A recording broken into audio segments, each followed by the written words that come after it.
Tim Kirby Russia hot takes. Even more horrors are being uncovered in the Ukraine. Now guys, if you remember back some time ago on this channel, this was probably the first place you heard about the biolab network in Ukraine. A friend of mine came forward, said he had evidence of it, showed me the evidence. It's all based on very well-known facts. For many years you can just look and do your own search using some Department of Defense websites and investigating their programs. Seemed pretty convincing, and I put it on this channel. I think about a month and a half, 2 months later, that conspiracy theory became a fact.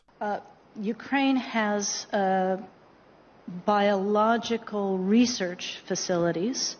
So again, recently some friends of mine contacted me and they said, we know this, that, and the other about some horrible things happening in Ukraine, okay?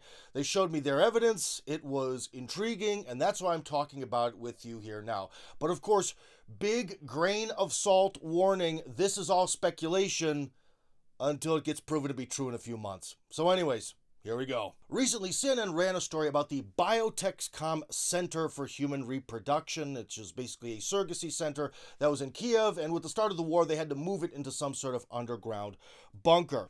Now, why did CNN choose to write about this? You have to always remember, we have to look at the mainstream media.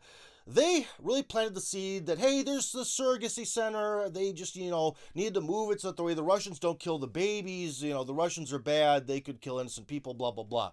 But then you think about it, and you also talk to people and you find out that there's a lot of surrogacy centers in Ukraine.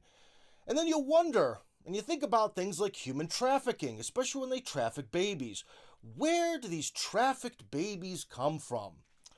Well, one place they could come from are from surrogacy baby farms that are in a country that is extremely corrupt, in which the government officially hates half the population, is willing to exploit them and do horrible things to them, and there's no rules, and it also happens to be the poorest country on the continent of Europe. So I think you get what I'm hinting at here. That I think CNN was trying to throw their sort of mainstream media mask by implanting the idea that, oh, this is just some sort of normal thing in Ukraine and that the Russians are the bad guys.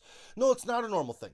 Baby factories, which is what surrogacy centers are not normal. In fact, the Russian Orthodox Church has been on quite the war to get rid of surrogate parenthood in Russia altogether.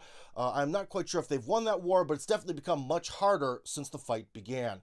This concept of essentially paying someone else to birth a child for you really opens the door for a lot of human exploitation, and I don't think it should be legal anywhere.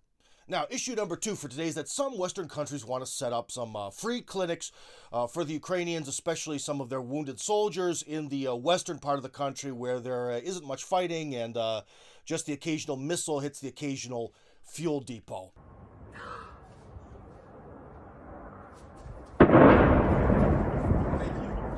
Now, guys, because I'm a little bit afraid of being sued, because this has to deal with big companies that have a lot more money than I do, I'm going to not name names here, but one of these medical institutions made it very clear that they're going to run this big hospital and they're going to treat locals and the wounded Ukrainian soldiers only using their own staff in a closed facility. Interesting. Now, I could see that maybe they feel the locals have a lack of professionalism or something like that, or that they want to have, control over all the processes. That makes sense.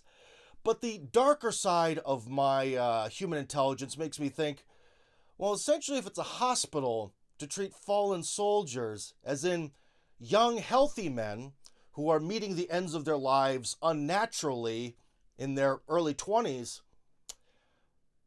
and they don't want any sort of oversight or any prying eyes getting into that hospital, I think you know where those organs are going. Not to say that they might kill someone on purpose to take chunks out of them, but I'll put it this way. Whatever makes it to the eventual casket is going to be missing a lot of parts. So, all right, guys, I probably ruined your lunch. This is all extremely sad and depressing. Sorry if my sarcastic tone seems to make light of stuff like this, but humor is how I deal with things. But anyways, guys, I just want you to know that over the years, many people have come forward to me to expose things. And finally, now that I have this channel and this project, especially the Tim Kirby Russia Hardcore Telegram channel, I've had the ability to actually really begin to expose all these things that I've been told over the years. So we're going to have a lot of exposés coming up. But for now, this is our food for thought. Who knows? I hope that my acquaintances are wrong and that these two sort of things that are happening, the surrogacy center just wants to help normal people have children, and these hospitals are purely altruistic. I hope that that's the case, but time will tell, and when it does, we will cover this story further on this channel.